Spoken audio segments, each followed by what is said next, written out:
কোনো মানুষই না এ পৃথিবীতে জন্ম নেবার সময় কোনো কিছু শিখে আসে না। সময় তাকে সময়ের সাথে সাথে সব কিছু শিখিয়ে দেয়।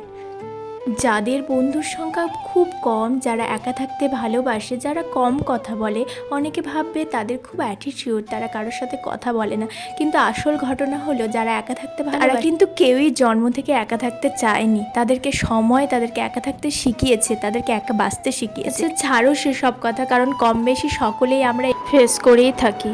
তো সেটা কোনো বড় ঘটনা নয়। কিন্তু কি বলো তো, যাকে তুমি সবচেয়ে বেশি বিশ্বাস করবে, যাকে ভালোবাসবে, যাকে মন থেকে একটা বন্ধুর জায়গা দিবে, সে যখন তোমার সবচেয়ে বড় বিশ্বাস ভাঙবে না, তখন তোমার আর কারো প্রতি বিশ্বাস করতে ইচ্ছা করবে না। এটা বাস্তব।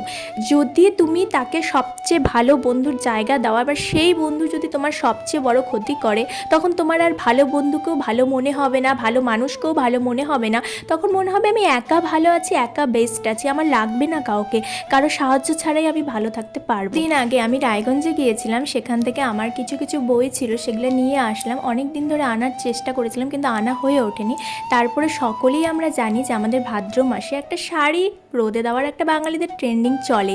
তো তেমন আমিও কিছু কিছু শাড়ি বের করেছি। ভেবেছিলাম যে আজকে শাড়িগুলো রোদে দেবো, কিন্তু সকাল থেকে মেঘের অবস্থা এতটা খারাপ, বারবার ভাবছি যে রোদে দিব, রোদে দিয়ে মহালয়ার আগে সমস্ত কাজ কমপ্লিট করব, কিন্তু কিছুতেই আমাকে এই বৃষ্টিটা কাজ কমপ্লিট করতে দিচ্ছে না। রোজই এই বৃষ্টি পড়ছে। তো তেমনই সকালে আজকে ভীষণ বৃষ্টি পড়েছিল, তারপরে হুট করে দেখলাম যে না, আবার পরে 12টার পরে দেখছি রোদ্র উঠছে। তো তারপরে সকালে আমি ব্রেকফাস্ট বানিয়ে নিলাম। আজকে ভাত ভাজা করেছিলাম, আর ভাত ভাজাটা আমাদের বাঙালিদের মোটামুটি সকলেই জানো, তাই জন্য আর রেসিপিটা শেয়ার করলাম না তোমাদের সাথে। এটা আমার বুধবারের ব্লগ ছিল, বুধবারে আপলোড করা হবে না কোনো কারণে, তাই এটা আমি বৃহস্পতিবারে ব্লগটা আপলোড করব। প্রায় 1 মাসের মতো আমি ফেসবুকে কাজ বন্ধ রেখেছিলাম, তাই অনেকেই ভাবছো যে আমার হাজবেন্ড বা আমার শ্বশুর বাড়ি থেকে আমাকে কাজ করতে ফেসবুকে মানা করেছে, তাই হয়তো আমি ফেসবুকে কাজ করছি না। কিন্তু অ্যাকচুয়ালি তেমন কিছুই না। আমার শারীরিক কিছু অসুবিধা ছিল, ফ্যামিলির কিছু প্রবলেম ছিল, কিন্তু আমার হাজবেন্ড বা আমার শ্বশুর বাড়ি থেকে কেউ আমাকে কোনোদিনও মানা করেনি যে তুমি এটা করো না, তুমি সেটা করো না। ঠিক আছে। তো যাদের এটা ভুল ধারণা, কানে আসে ভাই, তোমরা যেখানেই বলো না কেন, কানে কিন্তু আসে, ঠিক আছে। তো আর এগুলো নিজেদের লোকরাই বেশি বলে যে তোমার এটা, তোমার সেটা। মানুষের ভালো দেখতে শেখো, মানুষের ভালো দেখলে তবেই কিন্তু তোমাদের ভালো হবে, ঠিক আছে।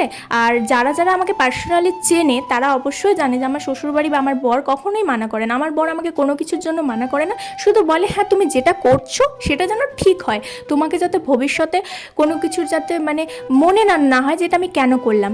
আর রিসেন্টলি আমার তেমন কিছু একটা ঘটনা ঘটেছে আমার সাথে, যেটার জন্য আমার বর বলে যে তুমি মানুষকে বিশ্বাস করেছিলে, তার ফল তোমাকে এখনো ভোগ করতে হচ্ছে।